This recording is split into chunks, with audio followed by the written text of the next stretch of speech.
ఈ మధ్య మన రాష్ట్రంలో జరుగుతున్నటువంటి పరిణామాలు ఏ విధంగా ఉన్నాయో అందరం కూడా గమనిస్తూనే ఉన్నాం. ఇటీవల కాలంలో ఆంధ్ర రాష్ట్ర ఉప ముఖ్యమంత్రి గౌరవనీయులు శ్రీ పవన్ కళ్యాణ్ గారు తిరుపతిలో లడ్డూ మీద కల్తీ జరిగిందనేటటువంటి అభియోగం ఆయన లేవనెత్తినప్పుడు ఆ రోజు వైసీపీ ప్రభుత్వం ఉంది. ఎందుకంటే పవన్ కళ్యాణ్ గారికి ఎన్నో సమస్యలు ఎన్నో విధంగా, అది అటు పూజారులు కానివ్వండి, లేకపోతే అక్కడ ఉన్నటువంటి భక్తులు కానివ్వండి, ఆయన దగ్గరికి వచ్చి సమస్యలు చెప్పినప్పుడు, లడ్డూలో కల్తీ జరిగినప్పుడు ఆయన అది బయటపెట్టినప్పుడు దానికి సిట్టు వేయటం జరిగింది. ఆ సిట్టు వేస్తూ కూడా పవన్ కళ్యాణ్ గారు ఆనాడు వైసీపీ ప్రభుత్వం ఘోరాలు చేసిందని చెప్పి ప్రాయశ్చిత్త దీక్షగా ఆయన తీసుకొని ఆ భగవంతుడిని క్షమించమని కోరుకుంటూ చేసినటువంటి దీక్షను కూడా వైసీపీ నాయకులు హేళనగా మాట్లాడినటువంటి సందర్భాలు అనేకం. కానీ వాళ్ళకి ఒక్కడే గుర్తుపెట్టుకోవాలి, వైసీపీ నాయకులకి కనీసం దేవుడు అంటే భక్తి లేదు, నమ్మకం లేదు. వాళ్ళు ఒక సైకోలుగానే 5 ఏళ్ళు రాష్ట్రాన్ని పరిపాలిస్తే ఆంధ్ర రాష్ట్ర ప్రజలు 11 సీట్లకి కూర్చోబెట్టినటువంటి పరిస్థితి ఉంది. నిన్న చూసాం, గతంలో సకల శాఖ మంత్రిగా పనిచేసినటువంటి సజ్జల రామకృష్ణారెడ్డి ఆయన మీడియా ముందుకు వచ్చి కల్తీ జరగటం సహజమే కదా, దాన్ని ఎందుకు ఇంత పెద్దది చేసి మాట్లాడుతున్నారు అని అడుగుతున్నాడు. అది తెలుగు ప్రజలే కాకుండా యావత్ భారతదేశంలో ఉన్నటువంటి హిందువులందరూ కూడా నమ్ముకునేటటువంటి వెంకటేశ్వర స్వామి ప్రసాదంగా భావించింది కాబట్టి దాంట్లో కల్తీ జరగకూడదని చెప్పేసి హిందువుల మనోభావాలు దెబ్బతిన్నాయని చెప్పేసి, ఆ మనోభావాలంటే కూడా కనీసం సకల శాఖ మంత్రికి ఆ మాత్రం కూడా దైవభక్తి లేదు. అలాగే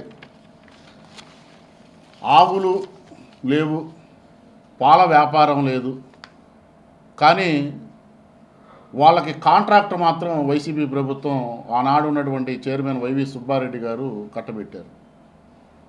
అలాగే భరత్ భాయ్ ఠాగూర్ అనే హవాలా ఏజెంట్ ద్వారా 12,55,00,000 రూపాయలు తాడేపల్లి ప్యాలెస్కి వెళ్ళి, మరి ఈ డబ్బుని ఎక్కడ దాచారో ఆ సకల శాఖ మంత్రి అలాగే వైసీపీ తాడేపల్లి ప్యాలెస్లో ఉన్నటువంటి పెద్దలు బయటికి చెప్పాలి. ఈ సిట్ నిజాలు బయటికి చెబుతుంటే కల్తీ జరిగింది అని సిట్టు విచారిస్తుంటే వైసీపీ నేతల్లో ఒక భయంకరమైనటువంటి గుబులి తాడేపల్లి ప్యాలెస్ పెద్ద దగ్గర నుంచి ఫోన్ కాల్స్ వచ్చినాయి. అంబటి రాంబాబుకి, జోగి రమేష్కి, ఇలాగ అందరికీ వచ్చేసి ఈ రాష్ట్రంలో అల్లర్లు సృష్టించాలి, భయానకటువంటి ప్రజల్ని భయాందోళనకు గురి చేయాలనేటటువంటి ఒక కాన్సెప్టు బయటికి తీసుకొచ్చి ఇష్టానురాజ్యంగా నీచాతి నీచంగా ఈ ప్రభుత్వం మీద కానీ, ఇటు నారా చంద్రబాబు నాయుడు గారి మీద కానీ, ఇటు పవన్ కళ్యాణ్ గారి మీద కానీ మాట్లాడటం జరుగుతుంది. మరి అరెస్టు చేస్తే కాపు కులాన్ని అరెస్ట్ చేస్తారంటారు. తప్పు చేసిన వాడిని చట్టం అరెస్ట్ చేయకుండా ఏం చేసిందయ్యా? కాపు కులాన్ని ఎందుకు మీరు తీసుకొస్తున్నారు అంటే, నేను అరెస్టు చేస్తే కాపు కులాన్ని అరెస్టు చేసినట్ట? అసలు నువ్వు ఏ రోజైనా కాపు కులానికి ఇది చేశానని నువ్వు ధైర్యంగా చెప్పగలవా అని మేము అడుగుతున్నాం. మరి అదే కాపు కులాన్ని అంటేసుకొని వచ్చి నువ్వు ఒక పక్క కమ్మ కులాన్ని తిడతావే, నీ అల్లుడు కమ్మ కాదా అని మేము అడుగుతున్నాం. అంటే నీ కూతుర్ని ఇవ్వడానికైతే కమ్మ కావచ్చా? అసలు కులాలు ఎందుకు వస్తాయి, మతాలు ఎందుకు వస్తాయి? మనందరం ముందు భారతీయులం కదా, కులాలు మతాలు రాజకీయాల్లో మీరు ఎందుకు వాడుతున్నారని మేము అడుగుతున్నాం. అలాగే జోగి రమేష్ నకిలీ మద్యం కేసులో అరెస్ట్ అయ్యాడు. ఆయన కూడా మాట్లాడతాడు, బీసీలకి అరెస్ట్ చేస్తారు, బీసీలకు అన్యాయం జరిగిపోయిందంట. అంటే బీసీలు అయితే అరెస్ట్ చేయకూడదా? బీసీలు తప్పులు చేసినా వదిలిపెట్టాలా? వీటన్నిటికీ మీరు సమాధానం చెప్పాలి. అసలు ఏ రోజైనా జోగి రమేష్ బీసీలకి నేను ఇది న్యాయం చేశానని చెప్పే దమ్ము, ధైర్యం జోగి రమేష్కి ఉందా అని మేము అడుగుతున్నాం. అలాగే నిన్న ఒక ఎమ్మెల్యే మాట్లాడతాడు, తాడిపర్తి చంద్రశేఖర్. వాడికి నోరు అదుపులోనే ఉండదు. వచ్చింది 11 మంది ఎమ్మెల్యేలు. ఏ రోజైనా అసెంబ్లీకి వచ్చి ప్రజా సమస్యల మీద మాట్లాడినటువంటి దమ్ము, ధైర్యం 11 మందికి ఉన్నాయా అని మేము అడుగుతున్నాం. నిన్న జరిగినటువంటి మీటింగ్లో మా అధ్యక్షుడు గౌరవనీయులు పవన్ కళ్యాణ్ గారు మధ్యలో వెళ్ళిపోయారని చెప్పేసి ఆ బోగు ఛానల్ అయినటువంటి సాక్షి మీడియాలో మాట్లాడతారు. పవన్ కళ్యాణ్ గారు వెళ్ళిపోయారనేది నువ్వు చూసావా? నీ సాక్షి మీడియా ఛానల్ చూసిందా అని మేము అడుగుతున్నాం. అక్కడ ఉన్నటువంటి మా నాయకులందరికీ కూడా దిశానిర్దేశం చేసి అక్కడ ఉన్నటువంటి మా పిఎస్సి చైర్మన్ గౌరవ మంత్రివర్యులు నాదెండ్ల మనోహర్ గారికి అప్పచెప్పి పవన్ కళ్యాణ్ గారు అక్కడ నుంచి వెళ్ళటం జరిగింది తప్పితే పవన్ కళ్యాణ్ గారు అలిగి వెళ్ళటం కాదు. అది ఏం మాట్లాడుతున్నారు మీరు? ప్రజల్లోకి ఏ విధంగా మీరు తీసుకెళ్తున్నారని మేము ఆ తాటిపర్తి చంద్రశేఖర్ని అడుగుతున్నాం. నిజంగా నీకు దమ్ముంటే నువ్వు ఎర్రగొండపాలెంలో గెలిచావు కదా, అక్కడి ప్రజలకి ఏ ఒక్క ప్రజల సమస్యనైనా నువ్వు అసెంబ్లీలో లేవనెత్తావా అని అడుగుతున్నాం. ప్రజా సమస్యలు లేవనెత్తరు. ప్రజల డబ్బులతో వాళ్ళు కట్టినటువంటి పన్నులతో మీరు జీతాలు తీసుకొని విలాసాలు పొందుతున్నటువంటి మాట వాస్తవా కాదా అని అడుగుతున్నాం. జనసేన పార్టీని కామసేన అని మీరు మాట్లాడతారు. ఎవరో ఒక మా ఎమ్మెల్యే అతని వ్యక్తిగత విషయాల్లో అతనుంటే ఇమీడియట్లీ కమిటీ వేసి విచారించమని చెప్పినటువంటి నాయకుడు మా పవన్ కళ్యాణ్ గారు. కానీ మీరేం చేశారు? మీ నాయకుడు ఏ రోజైనా విచారణకి ఎక్కడైనా వేసారా అని మేము అడుగుతున్నాం. చాలా జరిగినాయి మీ దాంట్లో.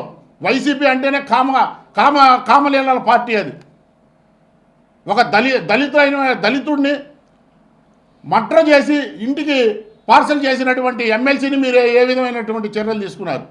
అలాగే ఒక ఎంపీ గోరంట్ల మాధవ్ బట్టలన్నీ ఇప్పదీసి ప్రతి ఇంటికి వచ్చి నేను చూపిస్తానంటే ఏ విధమైనటువంటి చర్యలు మీరు తీసుకున్నారని అడుగుతున్నాం.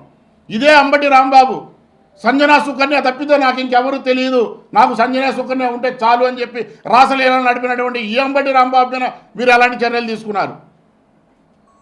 అలాగే అవంతి శ్రీనివాస్ గంట అరగంట అని మాట్లాడాడు. ఇన్ని అరగంటలు మీ దగ్గర పెట్టుకొని మా ఎమ్మెల్యే ఎవడు అతను వ్యక్తిగతంగా చేసినటువంటి దాన్ని పార్టీకి రుద్దాలని చూస్తే ఈసారి మీకు వచ్చేది 11 సీట్లు కాదు.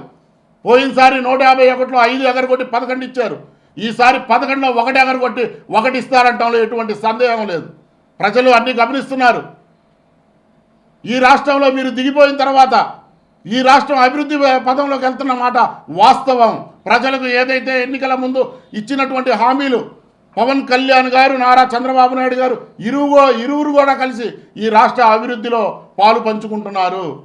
పవన్ కళ్యాణ్ గారు మొదటి నుంచి కూడా 15 సంవత్సరాలు ఈ రాష్ట్రంలో కూటమి పాలన ఉండబోతుందని చెప్పంగానే జగన్కి ముచ్చెమటలు బట్టి ఈరోజు రాష్ట్రంలో ఇన్ని గొడవలు సృష్టించడానికి ప్రధాన కారణమైంది. కాబట్టి ప్రజలందరూ కూడా గమనిస్తున్నారు.